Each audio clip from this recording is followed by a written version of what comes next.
মানসিক রোগীর পেছনে কোন রহস্য? তদন্তের সূত্র। মেমারি থেকে হাবড়া রানীনগর, পরপর 3টি খুনি সন্দেহজনক। মেমারিতে মা বাবাকে খুন করে পলাতক এক যুবক ধৃত। হাবড়ায় রানীনগর কলাবাগানে 15 বছরের যুবকের মৃতদেহ পাওয়া যায়, গায়ে আঘাতের চিহ্ন। পরিবার সূত্রে জানা যায় তারাও বুঝতে পারছেন না কে শত্রু হতে পারে এই বয়সের ছেলের। এলাকায় চাঞ্চল্য।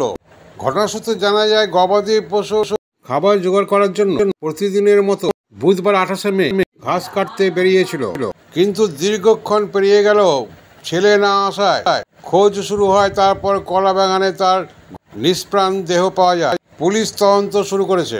অপরদিকে বর্ধমান জেলার মেমারিতে কাশিয়ারা গ্রামে ছেলের হাতে মা বাবা খুন, যা নিয়ে গতকাল পর্যন্ত পুলিশ সেই ছেলেকে ধরতে পারেনি। কোনো সূত্র পাওয়া যায়নি, কারণ মোবাইলও ছিল ঘরের মধ্যে, মোবাইল নিয়ে যায়নি।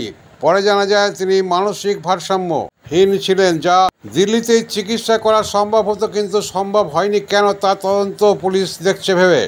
আজ হাবড়াতে মাদ্রাসায় ঢুকে 4 জনকে আঘাত করেছে ওই যুবক।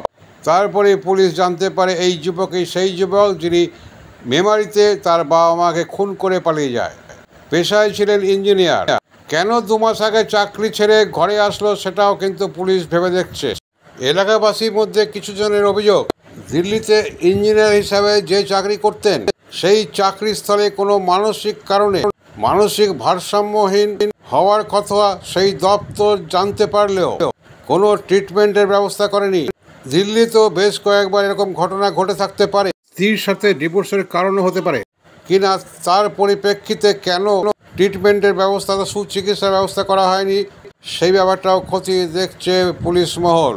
2 মাস আগে চাকরি ছেড়ে এসেছিলেন নাকি চাকরি ছাড়িয়ে দেওয়া হয়েছে, সব দিকটি খতিয়ে দেখছে। হাবড়া থানা আসামিকে গ্রেপ্তার করার পর হাবড়া থানা ঘিরে বিক্ষোভ দেখানো হয়। 10 জনকে গ্রেপ্তার করার পর পরিস্থিতি সামাল দিয়েছে প্রশাসন। অপরদিকে আরেকটি খুনের দৃশ্য দেখুন।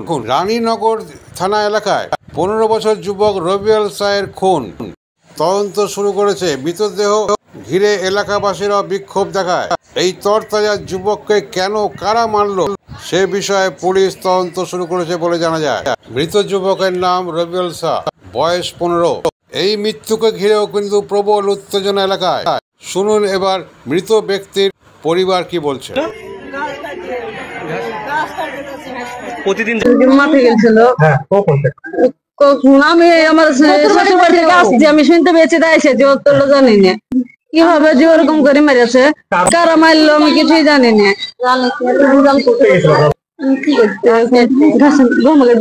গম কাটতে বলছে গেছিল, কখন মুখে নিয়েছি এখন কখন গেছিল।